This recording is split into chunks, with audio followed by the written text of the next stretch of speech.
नमस्कार, तापमान लाइव में आपका स्वागत है। मैं नुज़हत जहां। बिहार के मुस्लिम समुदाय में यह धारणा करीब करीब बैठ गई है कि राजनीति में माय समीकरण के तहत मुस्लिम यादव एकजुटता का दम तो राजद खूब भरता है, पर व्यवहारिकता में यह एक तरफा दिखता है। एक तरफा इस रूप में कि भाजपा के भय भरी विवशता में ही सही, राजद और उसके सहयोगी दलों के यादव उम्मीदवारों को मुसलमानों के मुकम्मल मत तो मिल जाते हैं, पर मुस्लिम उम्मीदवारों को यादव मतों का संपूर्ण साथ नहीं मिल पाता है।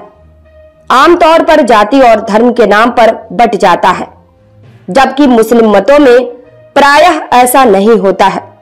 उदाहरण अनेक है, पर 2020 के चुनाव में परिप्रेक्ष्य में बात यहां हम औराई विधानसभा क्षेत्र की कर रहे हैं। औराई पहले कटरा उत्तर विधानसभा क्षेत्र के नाम से जाना जाता था। औराई के नाम से 1966 में अस्तित्व में आया।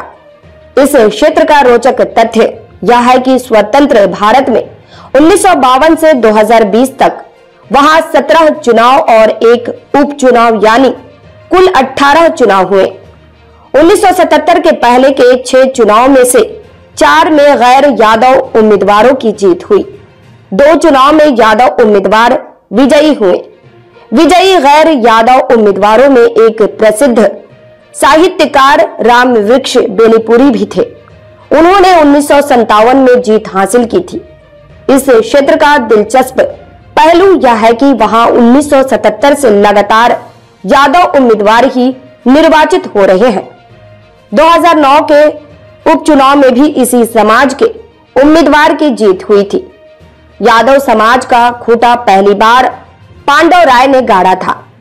1962 में उन्हें निर्दलीय उम्मीदवार के तौर पर जीत हासिल हुई थी, परंतु 1966 में वह इसका दोहराव नहीं कर पाए, मात खा गए।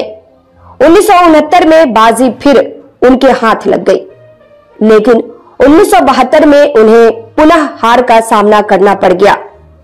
पांडव राय इस मामले में खुश किस्मत निकले कि 1977 में उनके पुत्र गणेश प्रसाद यादव विरासत संभालने के लिए औराई के मैदान में उतरे।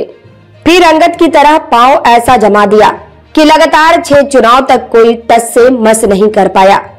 इस दौरान वह लालू राबड़ी सरकार में मंत्री भी रहे। प्रकृति का नियम है कि जो जमता है वह उखड़ता भी है। 2005 में गणेश यादव के भी पांव उखड़ गए, लेकिन चुनाव में जीत यादव समाज के उम्मीदवारों की ही होती रही। ऐसा कोई आधिकारिक आंकड़ा नहीं है। अनुमान लगाया जाता है कि औराई विधानसभा क्षेत्र में सबसे बड़ी आबादी मुसलमानों की है, उसके बाद यादव की संख्या है। सामाजिक न्याय की राजनीति के समय से ही पहले जनता दल और फिर राजद के यादव उम्मीदवार मुस्लिम मतों के बूते विजय हासिल करते रहे हैं। 2020 में राजद के सहयोगी भाकपा माले के मुस्लिम उम्मीदवार आफ्ताब आलम के विजय पताका फहराने का अवसर आया। तब कथित तौर पर यादव मतों का अखंड साथ उन्हें नहीं मिला और वह मुंह की खा गए। औराई विधानसभा क्षेत्र की राजनीति की गहराई जानने वालों की माने तो दूसरे कारणों से कुछ चुनाव में राजद की हार जरूर हो गई, पर यादव का वर्चस्व कायम रहा। गौर करने वाली बात यह भी है कि इस क्षेत्र में माय इतना मजबूत है कि उसे कोई पछाड़ नहीं सकता। इसके बाद भी भाकपा माले के मुस्लिम उम्मीदवार आफ्ताब आलम मात खा गए तो उसका अवश्य कोई न कोई खास कारण रहा होगा। कारण कुछ और भी हो सकते हैं, पर सामान्य समझ यही है कि यादव मतों का साथ नहीं मिलने की वजह से वह चूक गए।